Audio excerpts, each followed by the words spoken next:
Hello and welcome to Science Radio.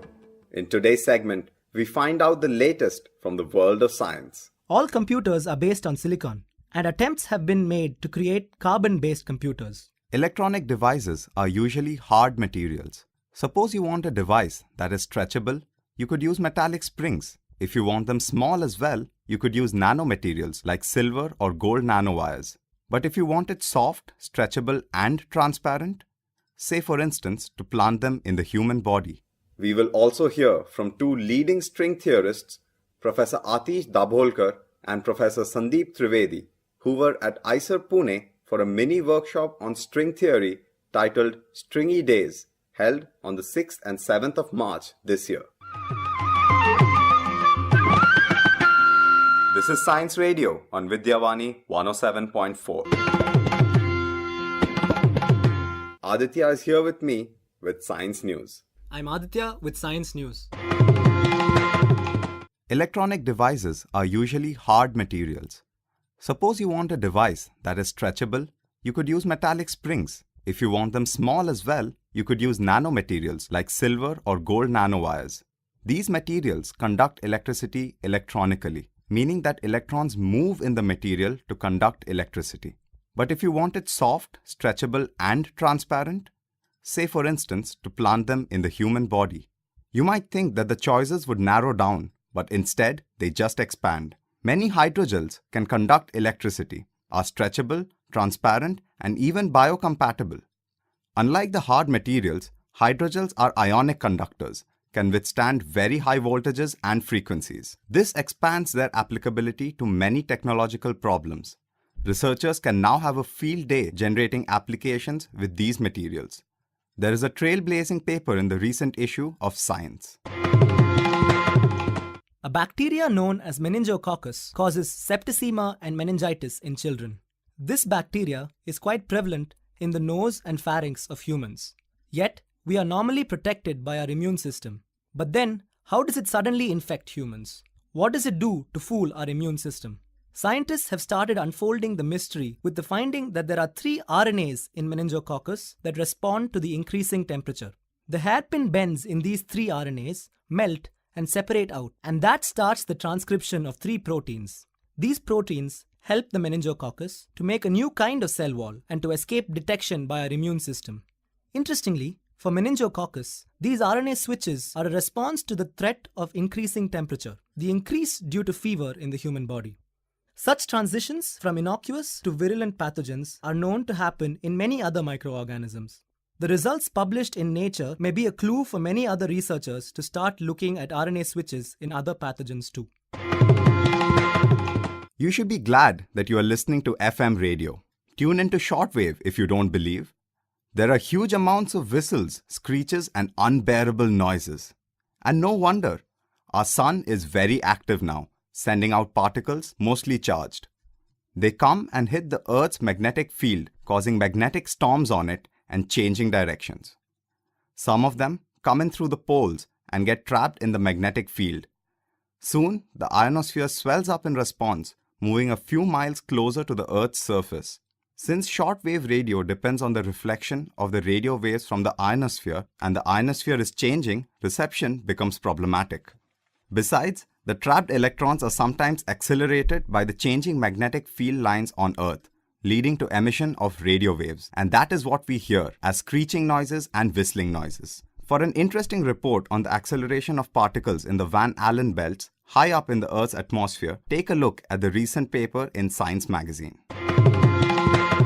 All life forms on Earth are carbon-based, and speculations have been abundant about the possibility of silicon-based life. Meanwhile, all computers are based on silicon, and attempts have been made to create carbon-based computers.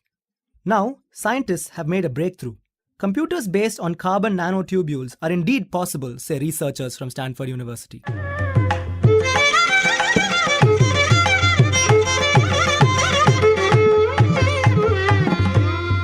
This is Science Radio on Vidyavani 107.4.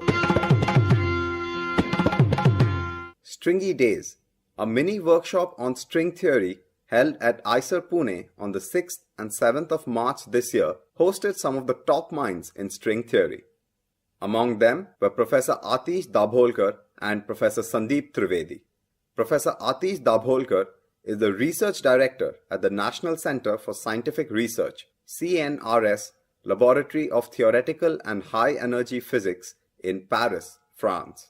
Professor Sandip Trivedi is a Senior Professor, Department of Theoretical Physics at Tata Institute of Fundamental Research in Mumbai, India. Sukriti and Sharvari caught up with Professor Dabholkar and Professor Trivedi in the studio at IISER Pune. Hello, Professor Dabholkar, and welcome to Science Radio. Hello.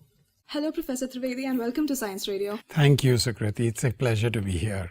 First of all, how would you explain to a layman what your research is all about? Well, my research is about understanding questions about the universe. What are the laws which operate in the universe? The fundamental laws, if you like, the basic rules which govern the working of nature in its various myriad manifestations. And then, using these laws, can we understand questions we've all wondered about the universe? How did it begin? Did it have a beginning? How will it end? How does the present universe which we see, how was it determined by the initial conditions and to what extent? These kinds of questions. My work is about the quantum properties of black holes and trying to understand how to unify Einstein's law of gravitation with quantum theory.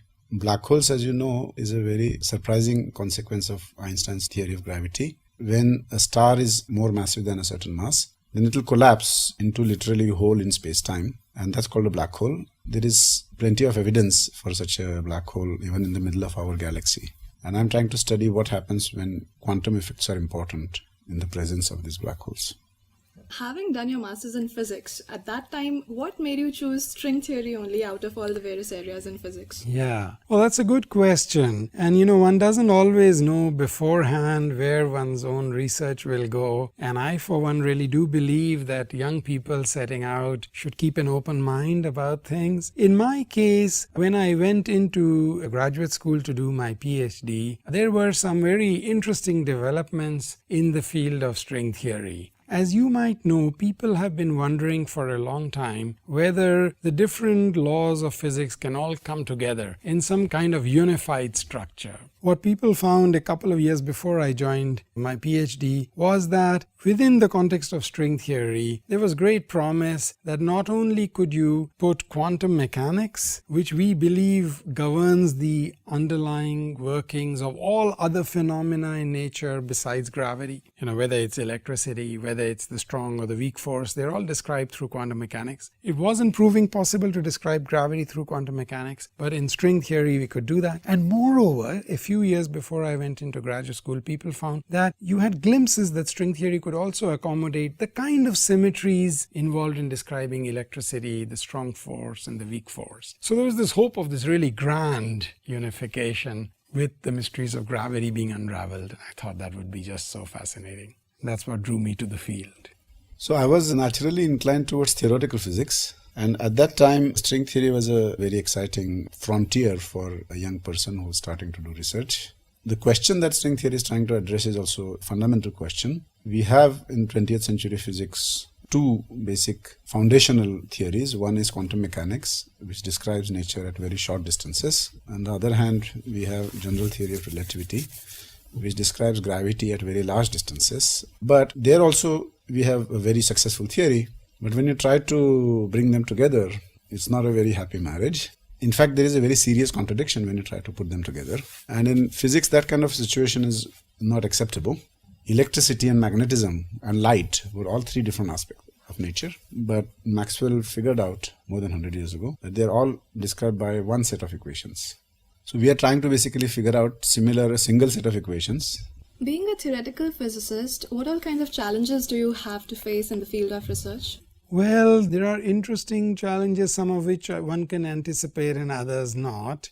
I work in India, as you know, in Mumbai at the Tata Institute, and being a theoretical physicist, unlike an experimentalist, my life, I think, is much easier in many ways because I don't need state-of-the-art equipment so much or some fancy chemicals for my work. That having been said, access to interesting ideas, being able to talk to people is the lifeline or lifeblood of a theoretical physicist. And sometimes when you are working in India, you might get a little isolated. But today, with the internet, with the possibilities we have of travel, and actually with the growing community we have in India itself, that's much less of a concern. So I think the life of a theoretical physicist is really quite easy in terms of challenges we might face, and maybe the biggest challenges are from within, to try and convince yourself day after day that you can have those interesting and bright ideas that move things forward. When you first start research in physics, you're not sure whether you're capable of doing something new. I mean, it's one thing to study what other people have done and then try to do some little thing that you can call your own. So that transition takes some time actually when you go from being a student to being a researcher. And that's a challenge that you have to overcome. I think the challenge in research is to find the problems that are challenging enough and big enough. But also you have to find the problems that you can solve. You cannot ask what is the origin of the universe. It's a great problem and someday we might solve it. But that's not how you do research. So that's one skill that you have to learn. In theoretical physics, of course, there are challenges when your research doesn't go very well, or sometimes you pursue some idea for many months and it doesn't work out. So you have to basically bounce back and keep yourself motivated and learn to do little things well and do many of those little things. Could you please recommend some nice, interesting, popular science books for Generation Y? Well, let's see. There are a few very good ones. I gave a talk today about black holes, and there's a very nice book written by Kip Thorne called Black Holes and Time Warps. That's a really good book. If you have no interest in science, I'd still recommend it because it's a beautiful history of how the idea of black holes originated with the work of Chandrasekhar and so on, slowly got acceptance, its consequences, Einstein's work. It's a beautiful book. On string theory, there's a very nice book called The Elegant, is it The Elegant Universe? What is it? By Brian Greene. That's a nice book I recommend. I think many people have recommended it to have liked it. There are other kinds of books in physics. Some people just like to read about how things work. There are a couple of nice books. The Flying Circus of Physics, I think it's called. I'll have to check it out. Don't do fancy physics, but just, rainbows or just simple phenomena, but interestingly explained. When I was growing up, I read a book on the universe, but it's out of print now, which I loved. And it was by Isaac Asimov, and it was just called The Universe. And it was beautiful. It explained how our understanding of the universe changed over the ages and what we know now. And it's outdated, but I think there are probably similar books. There's a journal called Resonance that's produced by, I think, the Indian Academy of Science, I think it is. And that has very nice articles written for, I think, college students, thought-provoking by some of the leading scientists. So that's a good place to read. And if you wanted something more advanced, there's Current Science, or Scientific American is another nice place. These are all possible. There was a really wonderful book by George Gamow, which I remember, which was called 1, 2, 3 Infinity. Then in those days, at one point, there used to be books from Soviet. There was Physics for Entertainment. There was a very nice book, but I think they are no longer available because they used to be sent by Soviet Union. What would be your message to the young, budding researchers and scientists of our country listening to our show? What I would say to them is that time has now come when you can do really great work in India. And this is because there's much more money going into research. This is because the World Wide Web has made access to information so easy, leveled the playing field. And this is because you have so many institutions of higher learning like ICERs coming up where you can hope to do very high quality work. So I think we're coming to a stage now, turning the critical bend or whatever, where I foresee a really dramatic growth in the quality of science that we do in the country. I think they should learn to enjoy research. Science is very challenging, but it can be frustrating sometimes. It has its rewards. So I'm very happy that so many young people came today for my talk, and ICER has this large student population. And I'm sure some of you will go on in your careers. My message to young people is to have that confidence. The thing that I feel that colonialism really robbed us of, at its root, it robbed us of that confidence. So we don't remember the fact that we actually belong to a culture where Brahmagupta did his great work and Aryabhatta did his great work, noticing that day and night happened because the earth rotated. This is centuries before, and Madhavacharya invented calculus before Newton. We don't know, we don't remember all that, right? But we should, because the time time has come where we can again lead the world in arenas of intellectual thought and science. So my message to them would be, try to have that confidence. The way the world works is you need the confidence to actually achieve what the confidence will bring you. In a sense, the natural thing would be to let the confidence come after the achievement. But of course, it doesn't work like that. I can tell you, as someone who's tried to perform at some level internationally and have looked at my colleagues who've done it even at a higher level, that there's no reason for us now not to believe that we are every bit as good and that we have all the required opportunities practically to do work at the highest levels. And so have that confidence, go out, see the whole world by all means, but come back and do it in your country. I think that's what I'd say to the young people.